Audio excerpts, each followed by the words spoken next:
ஸ்தோத்திரம் உண்டாவதாக. Have a blessed Sunday. தேவ பிள்ளைகளே, இன்றைய தேவ வாக்கு யாத்ராகமம் 20ஆம் அதிகாரம் 6வது வசனம். என்னிடத்தில் அன்பு கூர்ந்து என் கற்பனைகளை கை கொள்கிறவர்களுக்கு 1000 தலைமுறை மட்டும் இரக்கம் செய்வராயிருக்கிறேன். ஹல்லேலூயா. ஆம் வாலிப பிள்ளைகளே, அவர் 1000 அல்ல 2000 அல்ல, தலைமுறை தலைமுறையாய் இரக்கம் செய்கிற தேவனாயிருக்கிறார். நம்மை ஆண்டவராகிய இயேசு கிறிஸ்து அவருடைய கற்பனைகளை நாம் கை கொள்ளும் பொழுது, அவருடைய உபதேசங்களுக்கு நாம் கீழ்ப்படியும் பொழுது, அவரோடு நாம் சேர்ந்து வாழும் பொழுது, நாம் ஆண்டவராகிய இயேசு கிறிஸ்து நம் தலைமுறைகளை ஆசீர்வதிக்கிற தேவனாயிருக்கிறார். வாலிப பிள்ளைகளே, உன் சந்ததியர் தங்கள் பகைஞருடைய வாசல்களை சுதந்திரத்தை கொள்வார்கள் என்று ஆதியாகமம் 24:60 நம்ம வாசிக்கிறோம். வாலிப பிள்ளைகளே, ஒரு சந்ததி பூமியின் துளை போல பெருக பண்ணுவேன் என்று ஆதியாகமம் ஆபிரகாமை பார்த்து 13ஆம் அதிகாரம் 16வது வசனத்துல சொல்லியிருக்கிறார். அப்படியாகவே இதை கேட்டுக்கொண்டிருக்கிற ஒவ்வொரு வாலிப பிள்ளைகளும், ஒவ்வொரு தாய் தகப்பன்மாரும் அப்படியாக சந்ததி வளர நம்ம ஜெபிக்க வேண்டும். வாலிப பிள்ளைகளே, கர்த்தருடைய ஆலோசனைகளை நித்திய காலமாய், அவருடைய இருதயத்தின் நினைவுகளை தலைமுறை தலைமுறையாக இருக்கும். வாலிப பிள்ளைகளே, சங்கீதம் 33:11 சொல்லியிருக்கிறது.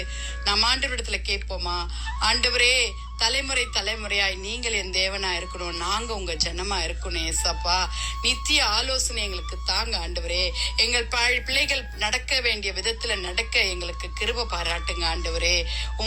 உமது உண்மையை தலைமுறை தலைமுறையாக என் வாயினால் அறிவிப்பேன் என்று சங்கீதம் 89 வாசிக்கிறது போல, ஹல்லேலூயா, நாம் அவருடைய தலைமுறை தலைமுறையா அவருடைய உண்மையை நாம் வாயினால் அவரை துதித்து பாடி அறிக்கை செய்ய வேண்டும். வாலிப பிள்ளைகளே, ஆண்டவரே தேவரே, தலைமுறை தலைமுறையா எங்களுக்கு அடைக்கலமானவர் என்று மோசேயின் சங்கீதமாகிய 90ஆம் சங்கீதம் 1ஆம் வசனத்துல ஆண்டவர் சொல்லியிருக்கிறார். ஆம் வாலிப பிள்ளைகளே, இஸ்ரவேலின் தேவனாகிய கர்த்தர் நமக்கு நீதிமான்களாக்கப்பட்டு மேன்மையை பாராட்டுவார்கள் என்று ஏசாயா 45ஆம் அதிகாரம் 25வது வசனத்துல சொல்லியிருக்கிறது போல, கர்த்தர் ஆண்டவர் ஹல்லேலூயா நம்முடைய சந்ததியை அப்படியாக ஆசீர்வதிப்பார். சகல ஜனங்களை பார்க்கிலும் நீ ஆசீர்வதிக்கப்பட்டிருப்பாய் என்று உபாகமம் 7ஆம் அதிகாரம் 14வது வசனத்துல சொல்லியிருக்கிறது. கர்த்தர் நல்லவர், அவருடைய கிருபை என்றென்றைக்கும், அவருடைய உண்மை தலைமுறை தலைமுறையாய் உள்ளது. ஹல்லேலூயா. சங்கீதம் 105 சொல்லியிருக்கிறது.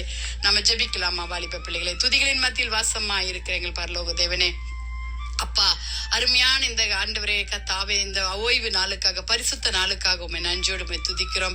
ஒரு சந்ததி என்றென்றைக்கும் அவருடைய சந்ததியா இருக்கிறதுக்காக ஸ்தோத்திரம் அப்பா. உம்முடைய உண்மை தலைமுறை தலைமுறையாக இருப்பதற்காக உம்மை ஸ்தோத்திரிக்கிறோம் கர்த்தாவே. தேவன் தலைமுறை தலைமுறையாய் ராஜரிகம் பண்ணுகிறார் என்று கர்த்தாவே, நீர் எங்களுடைய சந்ததியில ராஜரிகம் பண்ண வர வேண்டுமாய் ஜெபிக்கிறோம். உன் சந்ததியை எண்ணி முடியாத கடற்கரை மணலை போல மிகவும் பெருக பண்ணுவேன் என்று ஆபிரகாமை பார்த்து மாத்திரம் சொல்லல ஏசப்பா, எங்களையும் பார்த்து நீ சொல்லியிருக்கிறீர் ஆண்டவரே. ஆதியாகமம் 32ஆம் அதிகாரம் 12வது வசனத்துல சொன்னது போல கர்த்தாவே, எங்களை அப்பா நீர் ஆண்டவரே ஸ்தோத்திரம் அப்படியாக நீர் ஆசீர்வதிங்கப்பா. உம்முடைய சந்தானம் பெருகி உம்முடைய சந்ததியர் பூமியில் பூண்டை போல இருப்பார்கள் என்று யோபு பக்தன் சொன்னது போல 5ஆம் அதிகாரம் 25வது வசனத்துல ஆண்டவரே அப்படியாக எங்கள் சந்ததி உமக்காக எழும்பி பிரகாசிக்க கிருபை பாருங்க ஆண்டவரே. தலைமுறை தலைமுறையா உம்முடைய ஜனங்களா இருக்க எங்களுக்கு கிருபை பாராட்டுங்க கர்த்தாவே. வாலிப பிள்ளைகளை ரட்சித்துக் கொள்ளுங்க. தேசத்தின் கர்த்தாவே அழிவுகளிலிருந்து தேசத்தை மீட்டுக் கொள்ளுங்க அப்பா. ஆண்டவரே வியாதிஸ்தர்களை தொட்டு சுகமாக்குங்கப்பா. ஏசப்பா உம்மை ஸ்தோத்திரிக்கிறோம் ஆண்டவரே கர்த்தாவே. அப்பா ஊழியக்காரர்களுடைய தேவைகளை சந்திங்க. உம்முடைய வருகைக்காய் உம்முடைய தேவ பிள்ளைகளை கர்த்தாவே விழிப்புள்ள கனிகளாய் வீழ்த்திருந்து காத்திருக்க கிருபை தாங்க. ஜெபத்துல தரித்திருக்க உதவி செய்ய. துதிகன மகிமை உமக்கே செலுத்துகிறோம். மீட்பர் இயேசுவின் மூலம் ஜெபம் கேளும் பிதாவே. ஆமேன், ஆமேன். Have a blessed day. God bless you.